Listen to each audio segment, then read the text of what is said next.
নমস্কার, WBPSC civil sub assistant engineering recruitment examination 2002 এর আজকে আমরা 21 থেকে 30 পর্যন্ত প্রশ্নের উত্তর করব। তো দেখে নেওয়া যাক প্রথম প্রশ্ন, question number 21। Find the lowest critical load P of a pin-ended uniform column that is subjected to the axial load and its flexural stiffness and length being EI and L respectively। এখানে বলছে যে কোনো একটা pin ended জয়েন্টের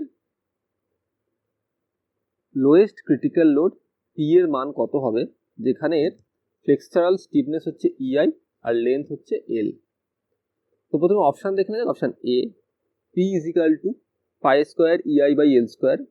option B, P is equal to pi square E by I L square. Option C, P is equal to pi square L square by EI. Option D, P is equal to L square by pi square into EI. According to Euler's theory, crippling load PCR is equal to pi square EI by LE square. তাহলে ইউলার্স theory অনুযায়ী ক্রিপলিং লোডের মান কি হয়? pi square EI by LE square, যেখানে LE কি? LE is equal to effective length of column. It is defined as the distance between two adjacent point of zero bending moment or point of contraction. দুটো zero bending moment যেখানে হচ্ছে কোনো একটা কলমের, সেই দুটো বেন্ডিং মোমেন্টের যে ডিস্টেন্স সেটাকে ইফেক্টিভ লেন্থ অফ কলম বলা হয়ে থাকে। তো দেখে না যে এন্ড কন্ডিশন আর ইফেক্টিভ লেন্থ টু অরিজিনাল লেন্থের equation. Number 1, both end hinged or pinned. যদি বোথ এন্ড হিঞ্জড হয় অথবা পিনড হয় তাহলে সেক্ষেত্রে ইফেক্টিভ লেন্থ এর মান অরিজিনাল লেন্থের সঙ্গে সমান হয়। Number 2, one end fixed and other end free. যদি একটা এন্ড ফিক্সড হয় আর আদার এন্ড ফ্রি হয় সেক্ষেত্রে L E is equal to 2L হয়। নাম্বার 3, বোথ এন্ড যদি ফিক্সড হয় তবে সেক্ষেত্রে L E is equal to L by 2 হয়। আর নাম্বার 4, যদি ওয়ান এন্ড ফিক্সড হয় এবং আদার এন্ড যদি হিঞ্জড হয় তাহলে সেক্ষেত্রে L E is equal to L by root over of 2 হয়। তাহলে আমাদের এখানে বলেছিল both end hinged or pinned, তাহলে সেক্ষেত্রে L E is equal to L হবে এবং পি এর মান কি হবে? Pi square EI by L square. তাহলে এখানে option A is right, P is equal to pi square EI by L square. Next question, question number 22। The maximum requirements A dam must be safe against overturn. The factor of safety against overturning is defined as. এখানে বলছে যে কোনো একটা ড্যামকে ওভারটার্নের এগেনস্টে অবশ্যই safe হতে হবে যাতে ড্যাম ওভারটার্ন না হয়ে যায়। সেক্ষেত্রে ওভারটার্নিং এর ফ্যাক্টর অফ সেফটি কি হয়? প্রথমে অপশান দেখে নিই। Option A, total gravity loads by total horizontal forces. Option B, resisting moments by overturning moments. Option C, total water pressure by crushing loads. Option D, overturning moments by resisting moments. Factor of safety against overturning is equal to resisting moment by overturning moments. তাহলে এখানে option B is correct. পরবর্তী প্রশ্ন, question number 23। The maximum horizontal force due to the head of water H and weight of water W is equal to। এখানে বলছে কোন একটা vertical ড্যামের maximum horizontal ফোর্সের মান কত হবে, যেখানে হেড অফ দ্য ওয়াটার দেওয়া রয়েছে এইচ এবং ওয়েট অফ দ্য ওয়াটার বলেছে ডাব্লিউ। তো প্রথমে অপশান দেখে নেওয়া যাক। Option A, W into H square. Option B, W into H by 2। Option C, W into H. Option D, W into H Q by 2। এখানে একটা ড্যামের ক্রস সেকশন দেওয়া রয়েছে। এটা হলো ড্যামের আপস্ট্রিম সাইড আর এটা হলো ডাউনস্ট্রিম সাইড। ড্যামের হরিজন্টাল ফোর্স ডায়াগ্রামের শেপ কি হয়? ট্রায়াঙ্গেল হয়। ট্রায়াঙ্গেল, যার টপের ফোর্স হয় মিনিমাম, যার মান হয় 0, এবং বটমের ফোর্স হয় ম্যাক্সিমাম, যার মান হয় W ইন্টু H। তাহলে আমাদের এখানে বলেছে যে ম্যাক্সিমাম হরাইজন্টাল ফোর্স কত হয়। তাহলে এখানে সঠিক অ্যান্সার হলো option C, W into H। এবং এর রেজাল্ট্যান্ট ফোর্স কোথায় অ্যাক্ট করে? বটম থেকে H/3 ওপরে। এবং এই রেজাল্ট্যান্ট ফোর্সের মান কত হয়? এর মান হয় WH²/3।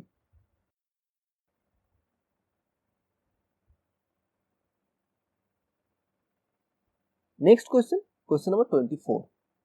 The factor of safety against overturning in a gravity dam can be low as. এখানে বলছে যে কোনো একটা গ্র্যাভিটি ড্যামে ওভারটার্নিং এর এগেনস্টে ফ্যাক্টর অফ সেফটি মিনিমাম কত হয়?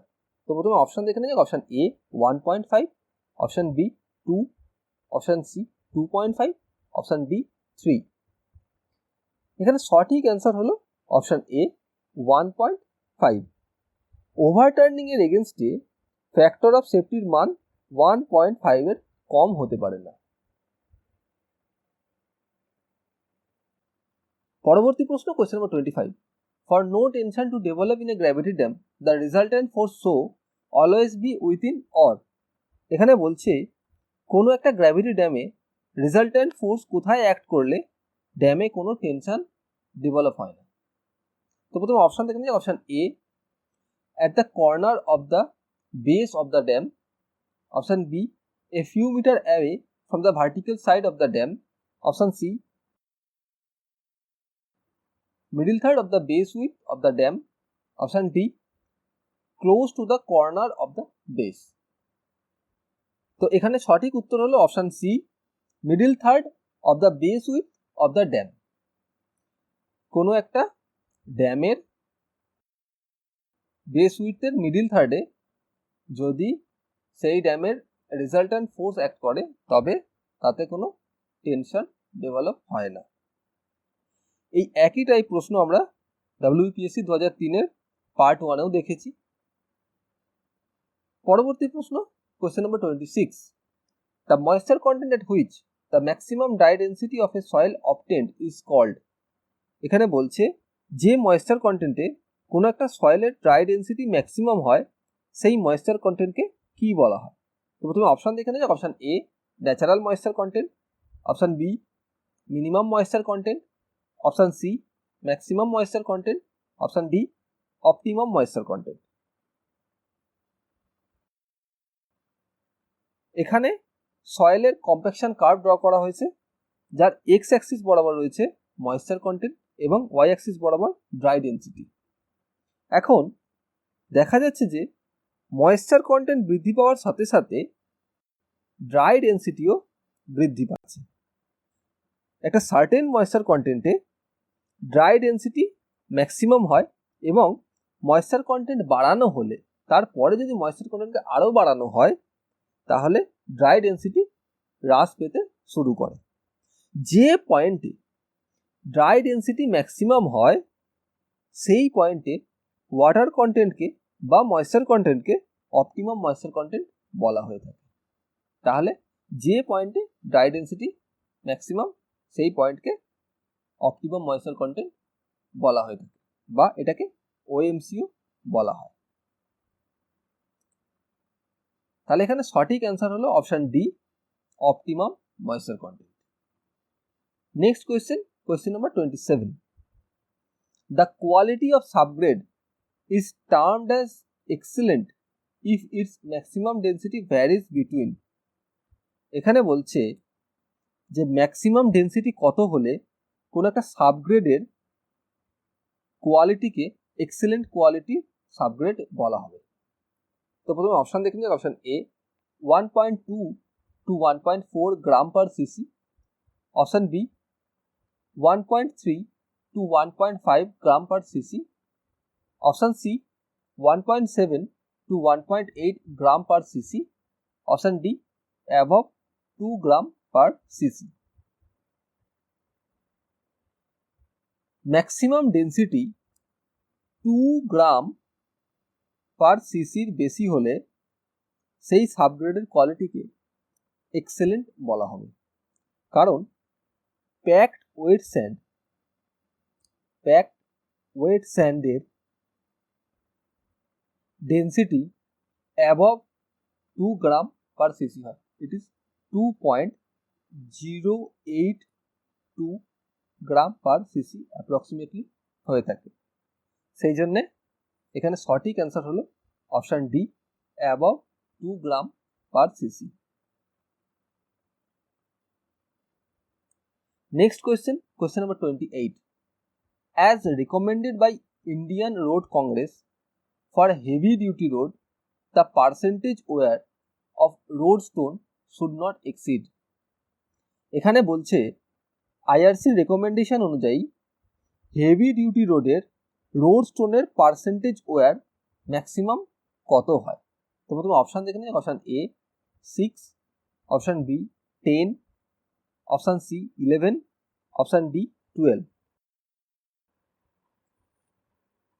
স্টোনের পার্সেন্টেজ ওয়ার অ্যাট্রিশন টেস্ট দ্বারা মেজার করা হয়। কার দ্বারা? অ্যাট্রিশন টেস্ট এর দ্বারা কোনো একটা স্টোনের পার্সেন্টেজ ওয়ার মেজার করা হয়। কোনো একটা গুড বিল্ডিং স্টোনের পার্সেন্টেজ ওয়ার হয় 3%। বিল্ডিং স্টোনের ক্ষেত্রে 3% বেশি হলে এই স্টোনকে রিজেক্ট করা হয়। এই স্টোনকে রিজেক্ট করা হয়। 3% কম হলে ঠিক আছে, বাট যদি পার্সেন্টেজ ওয়ার 3% বেশি হয় তাহলে it is not good for building stone. এবং রোডের ক্ষেত্রে পার্সেন্টেজ ওয়ার 2% বেশি হয় না, এটা 2% কম হওয়া উচিত ফর রোড পারপাস। তো এখানে অপশানে কোথাও 2% বা 2% কম দেওয়া নেই, সব ক্ষেত্রে 2% বেশি দেওয়া আছে, ওই জন্য এখানে অ্যান্সারটা স্টার মেরে রেখেছি। পরবর্তী প্রশ্ন, question number 29. The stone pieces used as road stones should be, এখানে বলছে যে রোড স্টোনের জন্য যে স্টোন পিস ইউজ করা হয় তা কেমন হয়?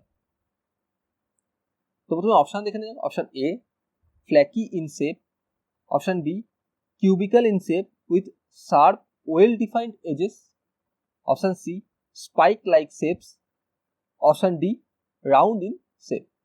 তো এখানে সঠিক অ্যান্সার হবে option B cubical in shape with sharp well defined edges। পরবর্তী প্রশ্ন এবং আজকের শেষ প্রশ্ন, question number 30. The most important tests for determining consistency of bituminous material are, এখানে বলছে যে বিটুমিনাস মেটেরিয়ালের কনসিস্টেন্সি ডিটারমাইন করার জন্য যে ইম্পর্টেন্ট টেস্ট করা হয় তাকে কি বলা হয়? তো প্রথমে অপশান দেখে নেওয়া যাক। Option A volatilization test, option B float test, option C ductility test, option D penetration test and viscosity test. Float টেস্টের মাধ্যমে বিটুমিনের কনসিস্টেন্সি ডিটারমাইন করা হয়, তাহলে এখানে সঠিক অ্যান্সার হলো অপশান বি ফ্লোট টেস্ট। এছাড়াও পেনিট্রেশন এবং ভিসকোসিটি টেস্টের দ্বারা বিটুমিনের কনসিস্টেন্সি মেজার করা হয়ে থাকে। কিন্তু যদি বিটুমিনের ভিসকোসিটি হাই হয় তাহলে সেক্ষেত্রে পেনিট্রেশন এবং ভিসকোসিটি টেস্ট দ্বারা সেই বিটুমিনের কনসিস্টেন্সি মেজার করা যায় না, সেক্ষেত্রে ফ্লোট টেস্ট ইউজ করা হয়ে থাকে। তাই জন্য এখানে সঠিক অ্যান্সার হলো অপশান বি ফ্লোট টেস্ট। তাহলে আজকে এই পর্যন্তই। Thank you for watching. আর যদি আমাদের ভিডিও ভালো লেগে থাকে তাহলে লাইক অ্যান্ড শেয়ার অবশ্যই করুন।